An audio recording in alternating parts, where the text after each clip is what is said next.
Hey guys, Shama here. We're with Rohit Bhargava today, author of the latest, Non-Obvious. We catch up with Rohit as he's here in Dallas to do a keynote. And Rohit, thanks so much for joining us on Shama TV. Thank you, long awaited, so I'm glad I'm finally here. So let's talk about one topic that I'm really interested in that I know you've been telling people about, and it's about future forecasting, right? Yes. And you seem to think that anybody can do it and anybody can predict the future, which is a little non-obvious, if Yes. we may. So talk to me about that. Yeah, a lot of times people who do like futurist work or talk about the future, they do the opposite. They say it takes years of research. I've actually read in books, you have to be like an academic and study this for a while. And my philosophy is a lot like the movie Ratatouille. Like I think anybody can do it. Yeah. Anybody can cook, anybody can learn to do this, but you have to adopt specific habits. And so I talk a lot about in the book, like what are some of the habits we need to adopt that are a little bit different than what we're used to doing.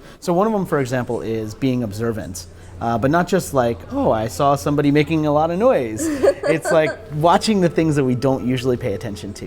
And I think that's a skill that we have to learn to teach ourselves, to pick ourselves up out of our phone, watch the world, see why people are doing what they're doing, and we pick up on so much more if we just do that. So you were saying that anybody can be good at predicting the future. One of the things we have to do is learn to be better observers. So maybe put down the phone and stop looking at everything from like that would help, Instagram yes. Square and like helps if it's not always in selfie mode, I guess. Then you're actually interacting with the world. So what else can one do to become better at predicting the future? Well, so a lot of predicting the future is seeing patterns, right? It's pattern recognition. Yes. And in order to see a pattern, you have to be able to collect examples of what's happening right now.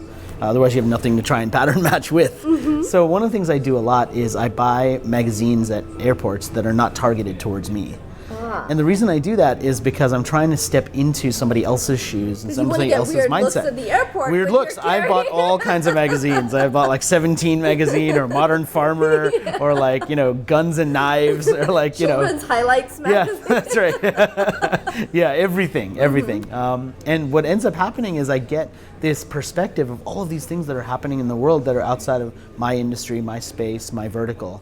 And I think also right now in media, it's like so easy to just read stuff you agree with or just pay attention to stuff in your industry and just block yourself out from everything else and just literally kind of only pay attention to a small amount of stuff. Yeah.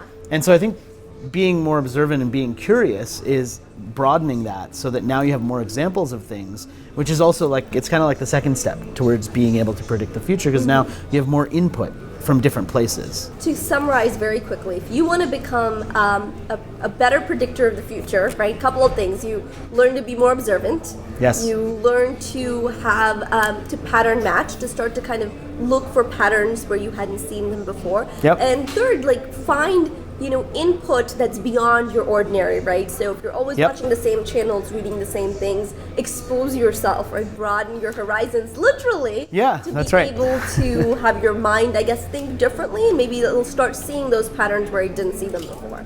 Yeah, and then the kind of last piece that pulls it all together is to spot where it intersects. To see where something happening over here is interesting because it's happening over here in a slightly different way. And when you put those two things together, then it's like, okay, this could be a trend. And that's like where the Uber of.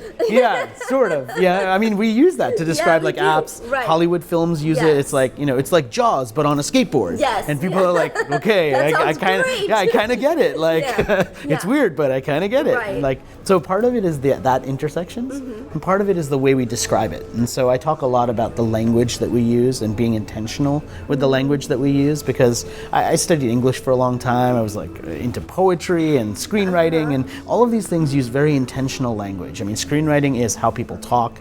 Poetry is like the most beautiful, elegant way of saying something.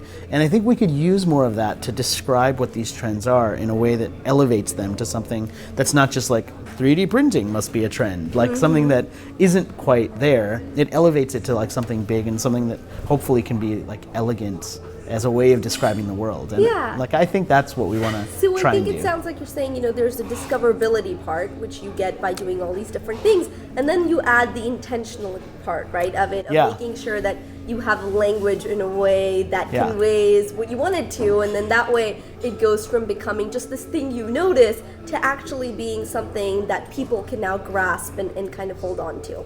Yeah, I think you'll appreciate that trends, the best trends are the ones that have a brand sort of built into them, so that people understand based on how you've described it, oh, I get what that is.